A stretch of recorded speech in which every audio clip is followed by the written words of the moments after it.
Welcome back to biryani குடும்பம்.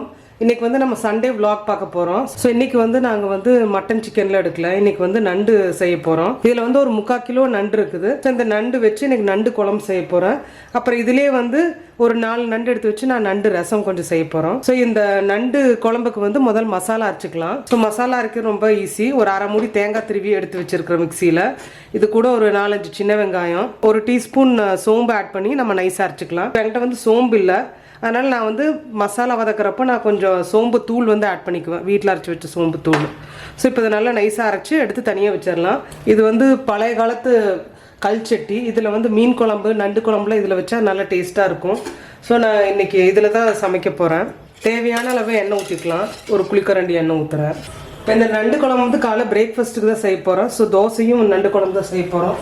நம்ம நண்டு குழம்பு சீக்கிரம் செஞ்சு நம்ம தோசை சூட ஊற்றிடலாம். இப்போ நண்டு மசாலாவுக்கு வேண்டிய வெங்காயம் தக்காளியெல்லாம் நான் கட் பண்ணி வச்சிருக்கேன். ஒரு அரை கப் சின்ன வெங்காயம், தக்காளி வந்து 2 தக்காளி, கொஞ்சமாக கருவேப்பிலை, ஒரு 3-4 பச்சை மிளகாய். ஸோ இப்போ நம்ம எண்ணெய் காஞ்சிருச்சு. இப்போ நம்ம பச்சை மிளகாய் ஆட் பண்ணிடலாம். எப்போவுமே இந்த பச்சை மிளகாய் வெடிக்கிறது வந்து அது ஒரு தனி டேஸ்ட்டு, நல்லாயிருக்கும். அது வெடிக்கிறப்ப மட்டும் தட்டு போட்டு மூடி வச்சுருங்க, இல்லாட்டி முகத்தில் தெரிக்கும். இப்போ லைட்டாக வெடிச்சிருச்சு. இப்போ நம்ம சின்ன வெங்காயம் ஆட் பண்ணிடலாம். கருவேப்பிலையும் ஆட் பண்ணிடலாம். இப்போ நம்மளோட வெங்காயம் வந்து நல்லா வதங்கிருச்சு. நம்ம பொடி வகையெல்லாம் ஆட் பண்ணிடலாம். கொஞ்சமாக மஞ்சள் தூள், தீ சன்னம் பண்ணிவிட்டு பொடி வகைகளை ஆட் பண்ணுங்கள், இல்லாட்டி தீஞ்சு போயிடும். அப்புறம் காஷ்மீரி மிளகாய் தூள், இது ஒரு 3/4 டேபிள் ஸ்பூன்லேருந்து 1 டேபிள் ஸ்பூன் வரைக்கும் ஆட் பண்ணிக்கலாம். சோம்புத்தூள் வந்து ஒரு அரை டீஸ்பூன், குருமிளகு தூள் இது ஒரு அரை டேபிள் ஸ்பூன் ஆட் பண்ணுங்க. இந்த சீ ஃபுட்டுக்கு எல்லாமே இந்த பெப்பர் வந்து நல்ல டேஸ்ட்டாக இருக்கும். அப்புறம் மல்லித்தூள் வந்து ஒரு அரை டேபிள் ஸ்பூனு, சாதா மிளகாய் தூள் வந்து ஒரு அரை டேபிள் ஸ்பூனு. ஸோ இவ்வளோதான் இதோட மசாலா. இதுக்கு தேவையான உப்பு ஆட் பண்ணிக்கலாம். நான் கல் உப்பு ஆட் பண்ணுறேன் கொஞ்சமாக. இப்போ இந்த பொடி வகையில் லைட்டாக ஒரு மிக்ஸ் பண்ணிவிட்டு உடனே நம்ம தக்காளி ஆட் பண்ணிடலாம். 2 தக்காளி கட் பண்ணி வச்சுருக்கேன், அதை ஆட் பண்ண போகிறோம். இது நம்ம நண்டு ஆட் பண்ணிடலாம். இப்போ இது கூட வந்து நம்ம ஜிஞ்சர் கார்லிக் பேஸ்ட் போட்டுடலாம். ஜிஞ்சர் கார்லிக் பேஸ்ட் பார்த்திங்கன்னா எப்போவுமே இந்த நண்டு, அப்புறம் ஸ்குவிட்டு, அப்புறம் ப்ரான்ஸ் இதுக்கெல்லாம் வந்து கொஞ்சம் எக்ஸ்ட்ராவாகவே ஆட் பண்ணும், ஏன்னா கேஸ் இருக்கும். இதில் வந்து 1.5 டேபிள் ஸ்பூன் வந்து ஆட் பண்ணியாச்சு. இப்போ இதை வதக்குங்க. இது வந்து நல்லா வதங்கணும், அப்போ தான் அந்த பொடியோட ஸ்மெல்லெல்லாம் போகும், ஜிஞ்சர் கார்லிக் ஸ்மெல்லும் அப்போ தான் போகும். நல்லா வதங்கிருச்சு. தண்ணி ஊற்றிடலாம். இங்கே வாங்குகிற இடத்துல க்ளீன் பண்ணிங்கன்னா இந்த கொடுக்கு இருக்கு இல்லையா, அதை கட் பண்ணி வாங்கிடுங்க. ஏன்னா இது வந்து ஷார்ப் எட்ஜஸாக இருக்கும், குழந்தைங்க சாப்பிட்றப்ப அது கொஞ்சம் ரிஸ்க் ஆயிரும். கொதி வந்துருச்சு. ஸோ இந்த ஸ்டேஜில் வந்து நம்ம தட்டு போட்டு மூடி வச்சுட்டு அடுப்பு சன்னம் பண்ணிடலாம். இது ஒரு 10 நிமிஷம் நல்லா வேக வச்சு எடுத்துடலாம். இப்போ நண்டு சின்னதாக இருக்குனாலும் ஒரு 10 நிமிஷத்தில் வெந்துடும். இதே வந்து நண்டு வந்து கொஞ்சம் பெருசாக இருந்ததுன்னா ஒரு 5 நிமிஷம் எக்ஸ்ட்ரா விட்டுருங்க. இப்போ 12 நிமிஷமே ஆயிடுச்சு. நண்டு பார்த்தீங்கன்னா சூப்பராக வெந்திருக்குது. ஸோ வந்து நம்ம அரைச்சி வச்ச மசாலாவை ஊற்றி கொதிக்க வச்சா நம்மளோட நண்டு குழம்பு ரெடி ஆயிடும்.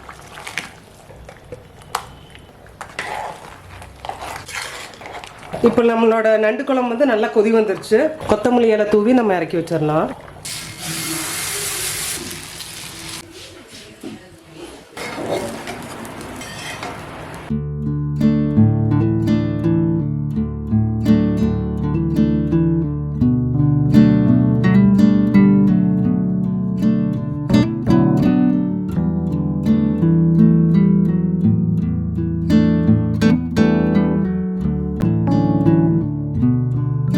சாப்பாடுக்கு வந்து நான் உலை வச்சு சாப்பாடு வந்து வடித்தாச்சு. இந்த பக்கம் வந்து நம்ம இப்போ நண்டு ரசம் செஞ்சிடலாம். நண்டு ரசம் செஞ்சுட்டு நம்ம ஃபிஷ்ஷை வந்து ஃப்ரை பண்ணிடலாம். இப்போ நண்டு ரசம் வந்து நார்மல் ரசம் மாதிரி செய்ய போகிறேன். அது கூட கொஞ்சம் நண்டை இடித்து போட போகிறோம், அவ்வளோதான். இப்போ இதில் வந்து ரசத்துக்கு வேண்டிய செலவெல்லாம் வச்சுருக்கு. அதாவது ஜீரகம், குருமிளகு, வெந்தயம், வரமல்லி, பூண்டு, கொஞ்சம் கருவேப்பிலை. ஸோ இதெல்லாம் வந்து 1க்கு 2 தட்டிக்கலாம். இதை வந்து இப்போ நான் நல்லா இடிச்சிட்டேன். இப்போ வந்து நான் இன்னொரு பாத்திரத்தில் வந்து தக்காளியும் புளியும் வந்து வேக வச்சிருக்கேன். பார்த்தீங்கன்னா முதல்ல இந்த செலவு வந்து தனியாக எடுத்து வச்சிடலாம். இது ஒரு கிண்ணத்தில் எடுத்து வச்சுட்டு அப்புறம் இதே பாத்திரத்தில் வந்து இந்த தக்காளியை இப்படியே இடித்து ரெடி பண்ணிடலாம்.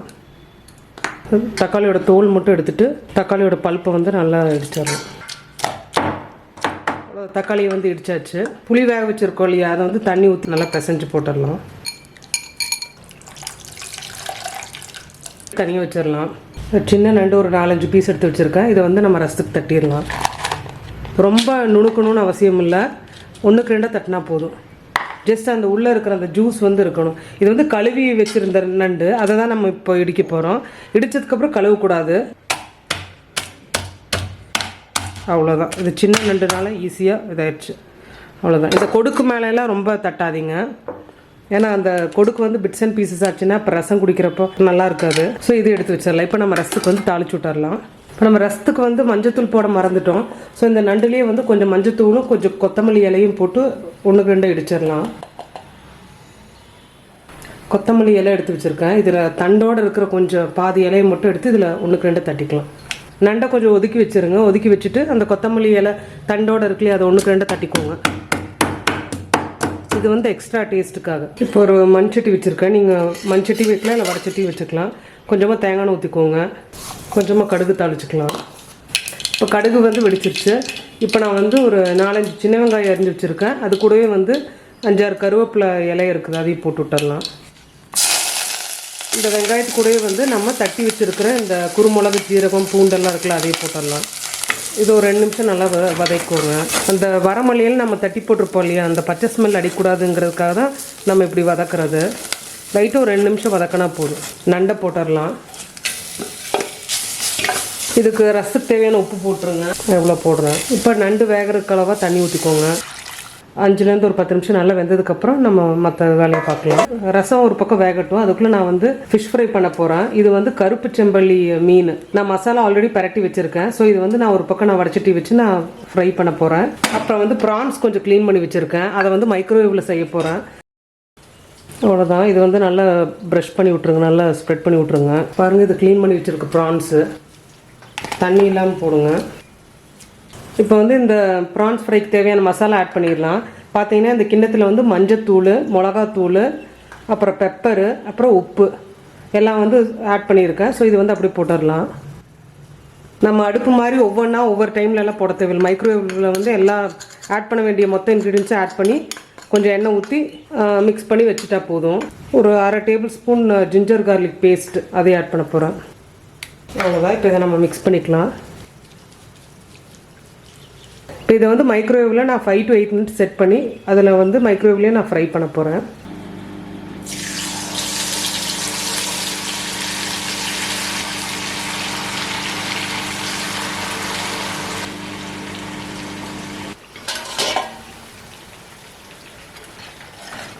வாசனையே கமகமன்னு இருக்குது.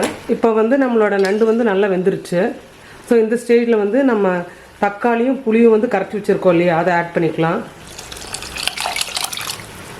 ஆட் பண்ணிவிட்டு நம்ம கொத்தமல்லி இலை ரெடி பண்ணி வச்சுருக்கோம் இல்லையா, அதையும் சேர்த்திடலாம். இப்போ வந்து நம்மளோட ரசம் வந்து கொதிக்கிற மாதிரி இருக்குது. இந்த ஸ்டேஜில் நம்ம அடுப்பு ஆஃப் பண்ணிடலாம். கொதிக்கூடக்கூடாது, ரசத்தோட டேஸ்ட்டே போயிடும்.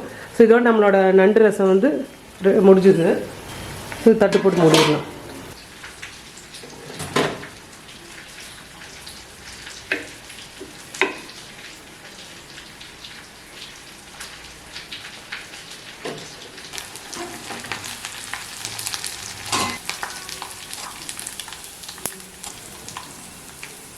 ஃபிஷ் ஃப்ரை வந்து ஒரு டிசில் வந்து ஃப்ரை பண்ணியாச்சு. இன்னொரு டிசில் வந்து ஃப்ரை பண்ணணும். பாருங்கள், நம்மளோட ப்ரான்ஸ் ஃப்ரை ரெடி ஆகிடுச்சு. அவ்வளோதான்.